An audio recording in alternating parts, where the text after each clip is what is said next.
Hello, നമ്മൾ കുറച്ച് നാളായി പ്രീവിയസ് ഇയർ ക്വസ്റ്റ്യൻ ചെയ്തിട്ട് നമുക്ക് വീണ്ടും തുടങ്ങാം. ഓക്കെ. ഉത്തരാർദ്ധഗോളത്തിൽ ഏഷ്യൻ ഭൂഖണ്ഡത്തിൽ ഏതു ഭാഗത്തായാണ് ഇന്ത്യയുടെ സ്ഥാനം? തെക്കു ഭാഗത്തായാണ്. ഇന്ത്യൻ ഉപഭൂഖണ്ഡത്തിൻ്റെ വടക്കേ അറ്റവും തെക്കേ അറ്റവും തമ്മിൽ ഏകദേശം എത്ര ഡിഗ്രിയുടെ വ്യത്യാസമാണുള്ളത്? 30 ഡിഗ്രിയുടെ. ഡെക്കാൻ പീഠഭൂമിയുടെ ആകൃതി എന്താണ്? ത്രികോണം. ഇന്ത്യയിലെ ഏറ്റവും പഴക്കമേറിയ ഭൂവിഭാഗം ഉപദ്വീപീയ പീഠഭൂമിയാണ്. അറബിക്കടൽ നദീവ്യൂഹത്തിൽ ഉൾപ്പെടാത്ത നദി ഗംഗയാണ്. ഗംഗ. മുത്തോൻ സംവിധാനം ചെയ്തത് ഗീതു മോഹൻദാസ്. 2020 ന്യൂയോർക്ക് ഫിലിം ഫെസ്റ്റിവലിൽ മികച്ച നടനായി തിരഞ്ഞെടുക്കപ്പെട്ടത് നിവിൻ പോളിയാണ്. 2020 ഒക്ടോബർ 15 അന്തരിച്ച പ്രശസ്ത കവിയും 2019 ജ്ഞാനപീഠ പുരസ്കാര ജേതാവുമായ വ്യക്തി അക്കിത്തം അച്യുതൻ നമ്പൂതിരി. 2020 ഒക്ടോബർ 15 അദ്ദേഹം അന്തരിച്ചത്.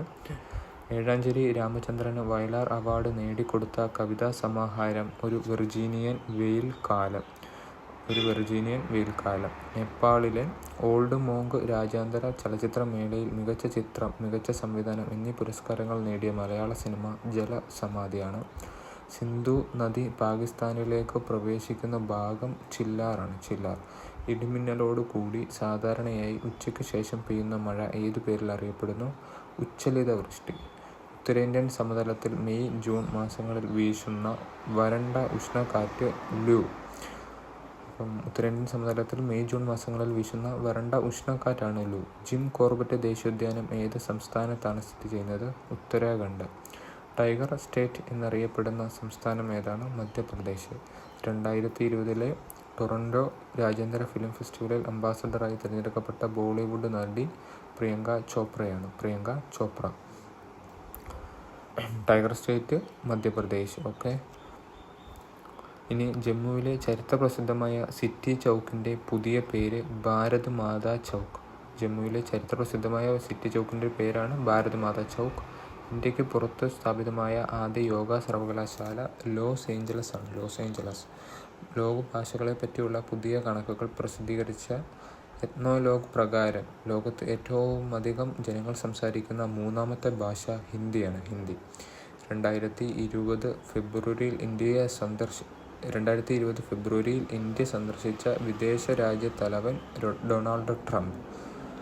ഓക്കെ. ജവഹർലാൽ നെഹ്റുവിൻ്റെ അന്ത്യവിശ്രമ സ്ഥലം ശാന്തിവനമാണ്. ശാന്തിവനം. ജവഹർലാൽ നെഹ്റുവിൻ്റെ അന്ത്യവിശ്രമ സ്ഥലം ശാന്തിവനം. ഭരണഘടനയുടെ ആമുഖം തയ്യാറാക്കിയത് ജവഹർലാൽ നെഹ്റുവാണ്.